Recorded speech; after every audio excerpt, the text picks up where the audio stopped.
Meus senhores, minhas senhoras, mais uma vez eu me atrevo a chegar até você para falar um pouco sobre o tema alienação parental e o contraponto da lei.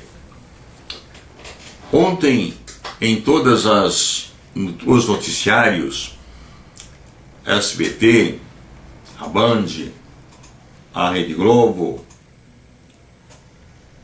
a Rede TV e outros jornais mais, publicaram a triste estatística de que nesse período de 7 meses nós tivemos nada mais, nada menos do que 272 mulheres mortas,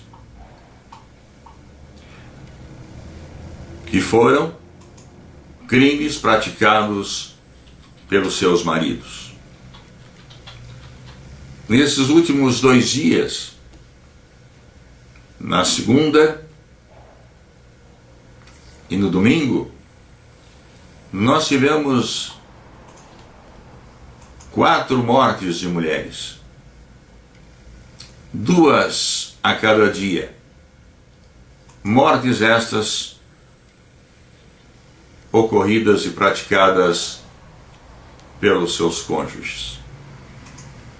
A grande maioria das mortes das mulheres que ocorreram, elas o foram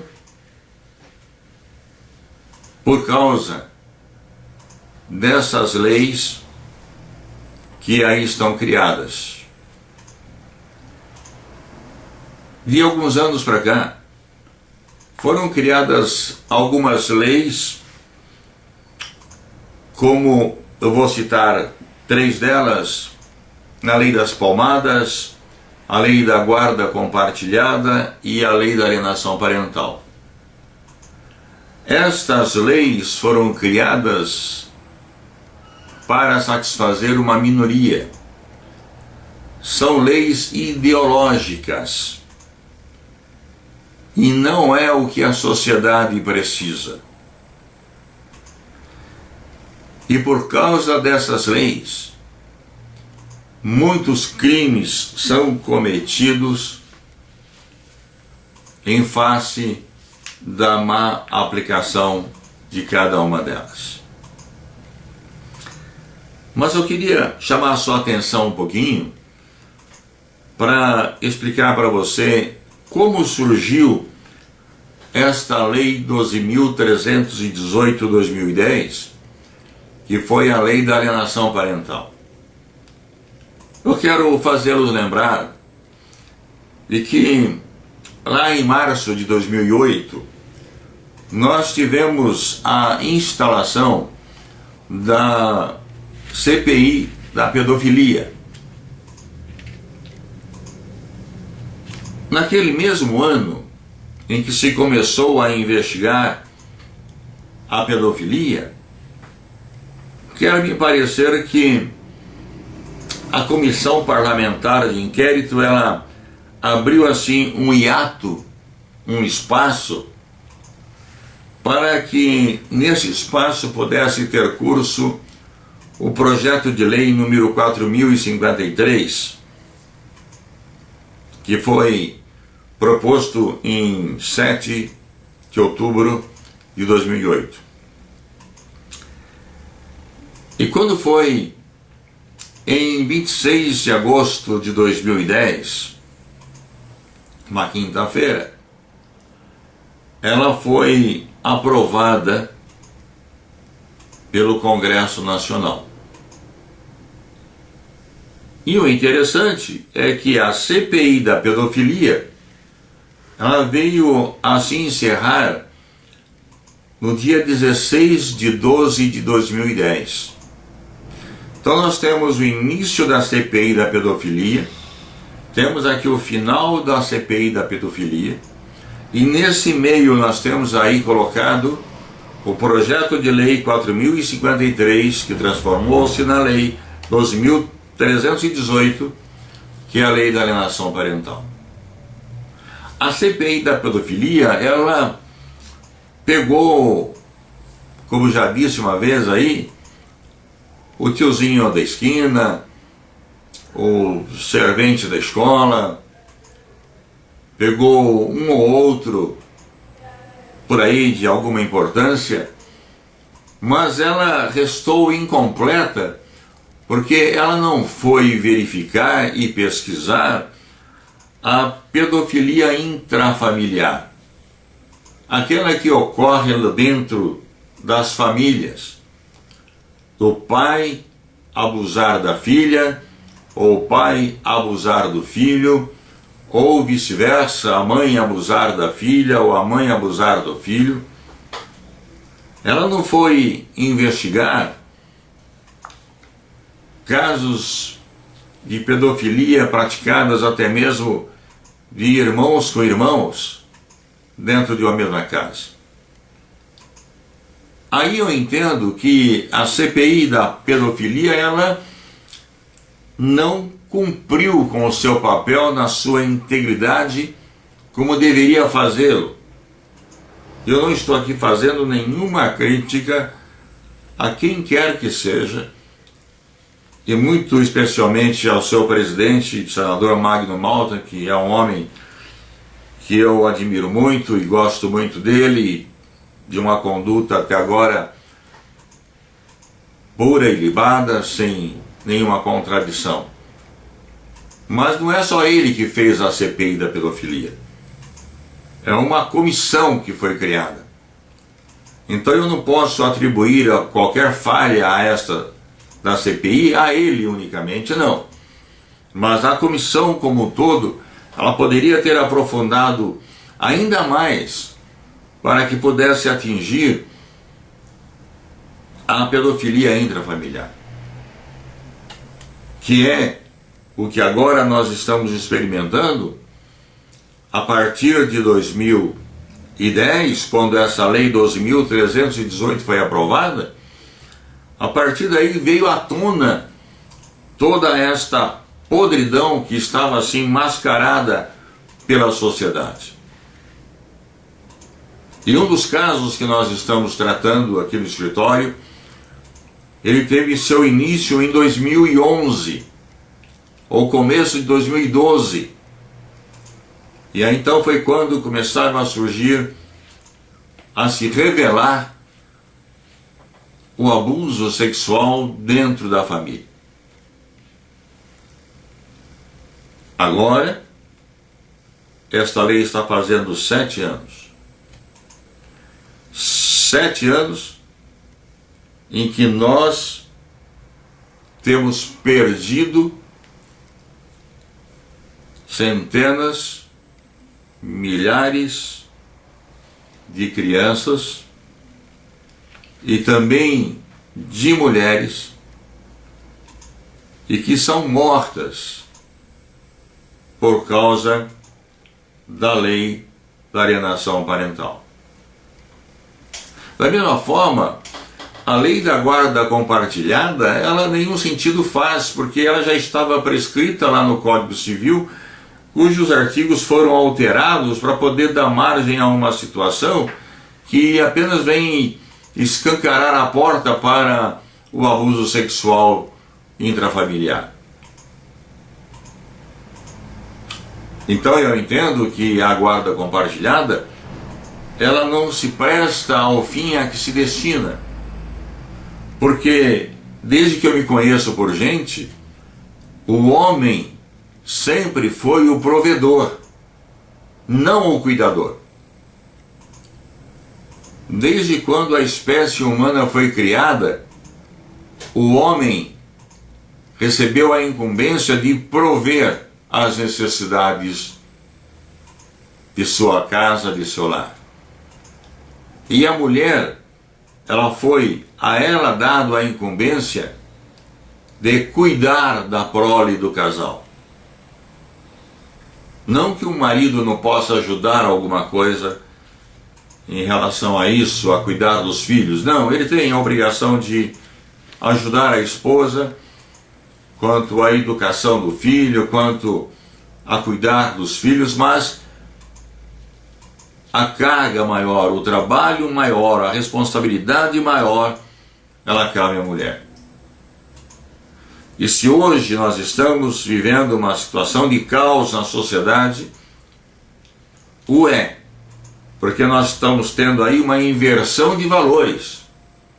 Nós estamos tendo aí os homens se candidatando a serem cuidadores dos filhos, enquanto que as mulheres estão sendo destinadas ao trabalho para prover o sustento da casa. Houve uma inversão total de valores. E esta bagunça que está na sociedade, e essa foi uma expressão que eu ouvi de um desembargador,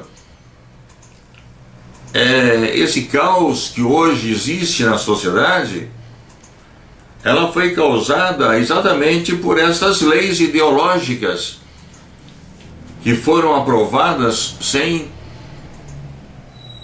refletirem melhor naquilo que estavam discutindo, ou estudando, ou aprovando, ou pondo em votação. Tanto assim que a maioria dos nossos políticos que aprovaram essas leis, perguntado a eles o que eles sabiam a respeito disto, eles hoje respondem que não sabem nem como e por que assinaram ou subscreveram determinadas leis. Como, por exemplo, a lei das palmadas. É um absurdo que o pai ou a mãe, se ela encostar a mão no filho para repreendê-lo, o filho pode dizer: olha, eu vou na delegacia denunciar a senhora porque está me batendo. Eu creio que muitas pessoas da minha idade, ou até mesmo com menos idade do que eu, passaram pela infância e experimentaram sim umas palmadas, experimentaram sim algumas vezes umas chibatadas, mas isso não fez mal a ninguém. Nós estamos todos vivos e inteiros e íntegros. Se não fossem as palmadas que levamos de nossos pais, nós não teríamos uma educação salutar para dar aos nossos filhos, e as crianças assim sendo criadas, se for respeitar essa lei das palmadas, essa criança, ela nunca vai saber o limite até onde ela pode chegar. Muitas vezes, conversando com o filho, se resolve. Mas tem outras vezes que os pais precisam ir além de uma simples conversa. Eu, particularmente, devo dizer que em minha casa, na criação dos meus 3 filhos, essa incumbência de educá-los, a minha esposa assumiu, e com muita eficácia. Levaram sim umas palmadas, mas estão hoje aí pessoas de bem, servindo a sociedade e dando para a sociedade a sua contribuição para dias melhores. Eu não precisei usar de palmadas para meus filhos pelo fato que eu acabei de relatar. Então o que eu quero que vocês entendam é que essas leis que têm sido aí aprovadas na calada da noite, sem discutir com a sociedade se é isso mesmo que a sociedade quer, elas acabam dando nisso que nós estamos vendo aí. Hoje nós estamos tendo aí aquilo que se chama de feminicídio, ou a morte de mulheres pelos seus cônjuges, em uma gradação insuportável para uma sociedade como a nossa. eu imagino que o Brasil hoje esteja sendo o campeão nas mortes de mulheres e de crianças. Então a minha intenção e o meu empenho e o meu trabalho que tenho feito, usando aí as redes sociais, que agora é uma grande porta que se abre para se transmitir os pensamentos, conclamando a sociedade que discutam esses valores. Se não é o momento de fazermos uma reforma nos nossos comportamentos, no comportamento da sociedade, e voltarmos um pouquinho atrás para que nós possamos ter uma sociedade melhor. Os Estados Unidos da América do Norte, eles estão aproximadamente 17 a 20 anos à nossa frente nas questões que envolvem a sociedade como família. Eles já passaram por esses erros que hoje nós estamos passando, estamos enfrentando. Ora, se eles já passaram por esses erros e viram que não deu certo e voltaram atrás, e está lá o presidente Trump fazendo mudanças radicais para trazer novamente os Estados Unidos aquilo que era há alguns anos atrás, por que nós precisamos trilhar um caminho de tropeços e erros, desgraçar a sociedade, levar ela ao mais baixo nível de comportamento, para depois então nós tentarmos pegar os cacos e juntar e tentar fazer novamente a sociedade ficar em pé? Eu entendo que nós podemos evitar esse caos.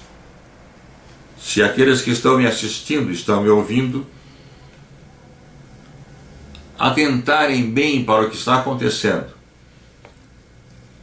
e tomarem o caminho inverso, como nós estamos fazendo aqui no escritório. Veja bem, nós vivemos em um Estado democrático de direito. E dentro desse Estado democrático de direito, entende-se que nós temos que seguir as leis. Mas seguir a letra fria da lei é escravidão, não é liberdade. Daí a razão pela qual eu tenho dito que, como advogado, e todo advogado tem a obrigação de discutir sim as leis, porque muitas vezes as leis, elas se aplicadas, não estarão fazendo a justiça, que é a finalidade para a qual o judiciário existe. O judiciário, ele existe não é somente para a aplicação da lei pura e simples, mas é para analisar caso por caso e fazer a justiça, mesmo que isso às vezes possa contrariar a lei, que, por sinal, é a razão pela qual o Superior Tribunal de Justiça e o Supremo Tribunal Federal muitas vezes têm tomado decisões que acabam sendo consagradas e que acabam sendo respeitadas, mesmo que contrário a alguma lei. Então eu convido vocês que estão me ouvindo a repensarem o modo pelo qual a nossa sociedade está vivendo e assumirmos a responsabilidade por aquilo que está por aí de errado Porque se nós temos uma estatística tão desastrosa assim em relação às mulheres, ela não é muito diferente em relação às crianças e até mesmo em relação aos homens que são levados para o crime ou para as drogas. Então nós temos aí uma sociedade que ela está completamente destruída e está se autodestruindo. E o que nós estamos fazendo para que isso não aconteça? Eu poderia falar aqui a respeito dos princípios que Deus deu para nortear a vida do ser humano. Mas se eu citar aqui esses princípios, poderá parecer que eu quero convencê-los a mudar de religião. E eu estou tratando de uma questão técnica. E num momento apropriado, eu falarei sobre a relação entre Deus e o homem. E a sociedade está dessa forma. E eu quero finalizar aqui agora. É porque o homem perdeu a sua intimidade, o homem perdeu o seu compromisso com o Criador. E esta é a principal razão pela qual nós estamos sofrendo hoje. É a principal razão pela qual a sociedade geme. E muitas vezes não encontra saída. Eu agradeço a sua atenção e eu espero voltar em breve falar com vocês. Muito obrigado.